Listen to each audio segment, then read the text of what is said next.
What is going on, everybody? Welcome back to the channel. After Sound here, bringing you Splinterlands content every single day. We also stream right here on this channel every Tuesday, Thursday, and Sunday morning, so come by and say hello. All right, guys, I've been getting some comments about how we're not doing enough gameplay content on here, so I hear you. We're going to do some gameplay. This is going to be a video about gameplay specifically, and what I wanted to cover on this is what would be the kind of like top 3 most versatile or universal summoners from Chaos Legion. And I'm talking specifically about the legendary summoners. So let me back up a second here so I can explain what the parameters for this are before people are like, no, what do you mean? Why would you pick this guy? When we look at Untamed, Untamed has 3 dominant, and I mean dominant summoners, right? Byzantine Kitty, Jotun Zaku, and Scarred Llama Mage. And you can even tell from the price points here, 278, 174, 136, there's a massive drop off to the next one, which would be Lier Deepswimmer, who's only going for like less than 40 bucks now, which is kind of crazy. Now, what I'm trying to look at, because when I play the game, either I come up against these summoners, these 3 summoners, or sometimes I'll rent the summoners out and play with them, or someone will delegate them, right? So I have experience kind of on both sides. What I'm trying to get at is what are going to be the 3 summoners that are kind of like a must-have for Chaos Legion, 3 legendary summoners that are a must-have that will be dominant in the upcoming modern format, which will rotate Untamed out and have Rebellion instead, right? So it'll be Chaos Legion and Rebellion. Keep in mind, at the beginning, there will be no legendary summoners for Rebellion. That's going to take some time. So the only legendary summoners in modern format will be the Chaos Legion summoners.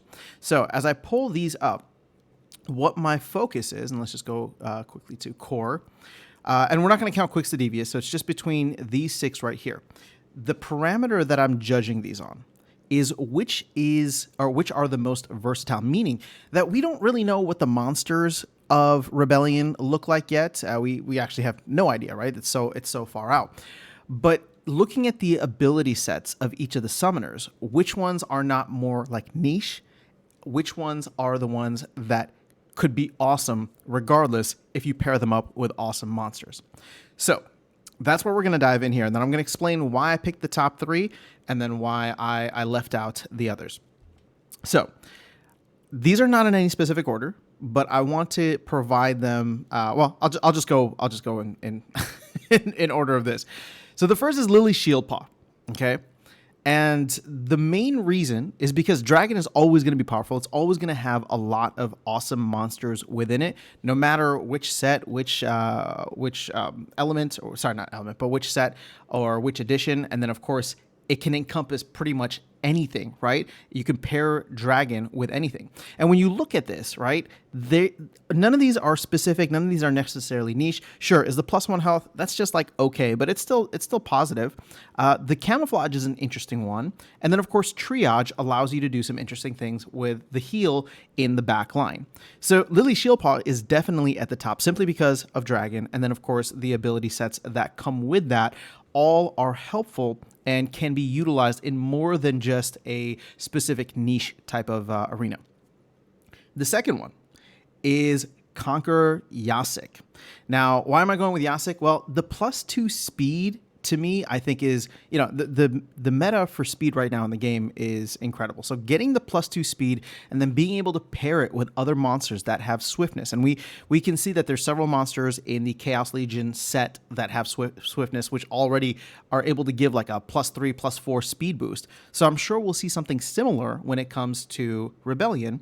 And if you're able to pair those monsters with Conqueror Yasik, that combined with the piercing, I think is pretty huge.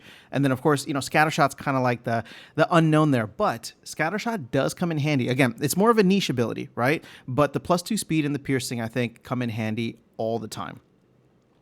And then finally, I'm actually going to go with, you guys are probably going to be surprised by this, I'm actually going to go with Grandmaster Wraith. And here's the thing, right? Like, I know that there is the Void Armor, which is kind of meant for magic, or magic-themed monsters. So that is the niche thing.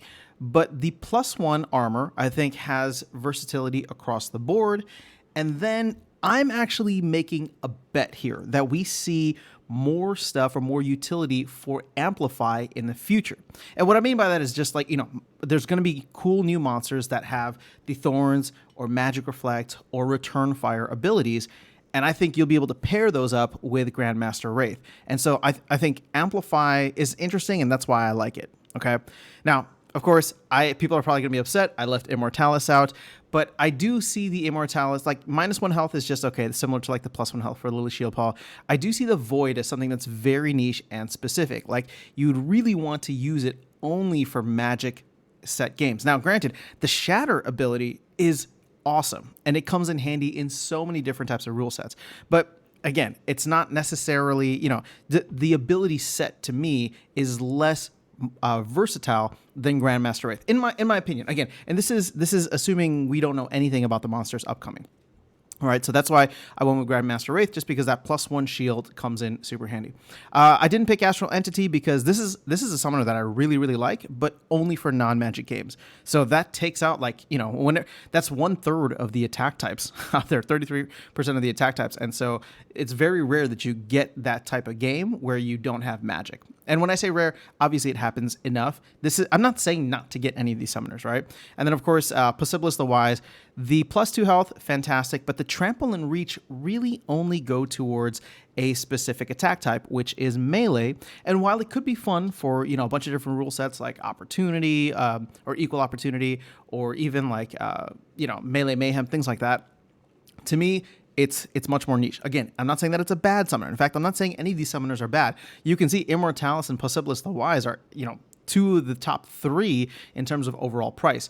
But what I'm trying to get at here is, if we don't know what the monsters for Rebellion are going to look like, how will they pair with the more versatile summoners? And again, as a parallel, what I look at is like, when I play with Llama, or when I play with Kitty, when I play with Jotun, I can use a lot of the Chaos Legion monsters and have awesome results because of the fact that there's so much versatility. Those monsters, or those summoners, they were broken, right? Let's be honest. I don't think that any of these summoners are necessarily broken, but what I'm trying to look at is the universality of their abilities to go across different sets.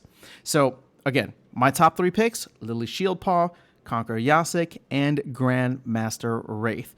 Again, not in any specific order, but I like those 3, and I'm sticking with it. So I'm curious to know, what would your 3 be? Not including Quix the Devious. If you had to pick 3 that you felt like were going to be, essentially, like there's going to be a new class of people, right? That we'll call them the Rebellion class. They're going to come in with Rebellion being the main set that they're playing, but they're going to try and get some older Chaos Legion cards the same way that we are trying to, sprinkle in some Untamed cards whenever we can.